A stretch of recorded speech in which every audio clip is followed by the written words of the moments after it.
Once upon a time, there lived in these very lands 2 brothers. The older was called Kuba, the younger, Matthias. They were both woodcutters, like their father and his father before him.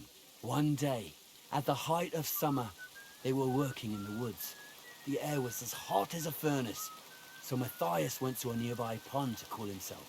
But as he was leaning over the cold water, there was a loud splash. His axe had got loose from his belt. In haste, he began to search the muddy bed of the pond, and his hands soon touched something hard and heavy. He pulled it out and could not believe his eyes. He pulled out an axe. Yes, but not his old one. It was an axe made of pure silver. Good God. I'd grab that without a second thought. Maybe you would, but Matthias would never. He was an honest man, and with a big swing he threw the silver axe back. He searched the pond again, and this time he pulled out his own axe. Nothing but dull iron and old wood.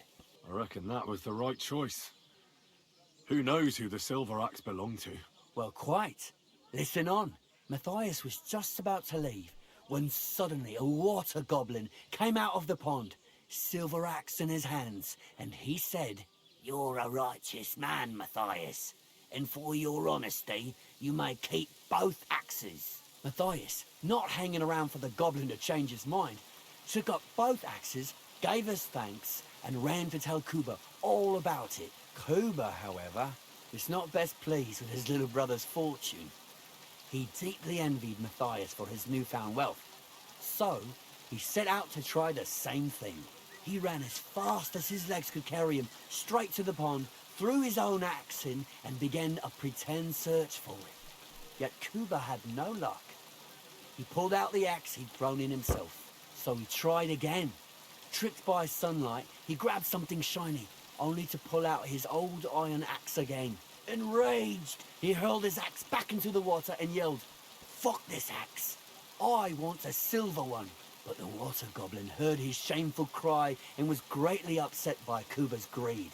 So, when Kuba reached down into the water for a third time, the water goblin seized his hand, pulled him down whole to the dark depths, and drowned him. That's so cruel. I feel sorry for Kuba. Aye, and so did Matthias. He went to the water goblin and begged for his brother's body so he could take him home and bury him. But the path back from the pond led over a steep hill, and carrying the weight of the waterlogged body exhausted Matthias. He stopped to rest by an old oak tree, and he used a silver axe to cut off a branch that would serve as a walking stick. But it wasn't enough. Somehow, it was still getting harder to continue up the hill. Then Matthias realized it wasn't his brother's body that was weighing him down. It was the silver axe. The axe was the cause of all this trouble. So he started bashing the silver axe against the big stone with all his might, trying to destroy it. Yet no matter what, he couldn't even make a dent.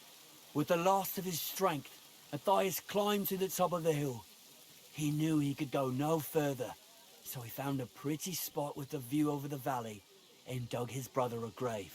There, he buried both his brother and the silver axe that had brought such pain upon them. His final act was to stick the oak branch in the ground by the grave. But lo and behold, the branch grew green leaves and became a tree. The locals have had no dealings with the water goblin since then, but some have had the bad luck to bump into him. And when you walk by the pier, where it all happened, you can still hear his chuckling.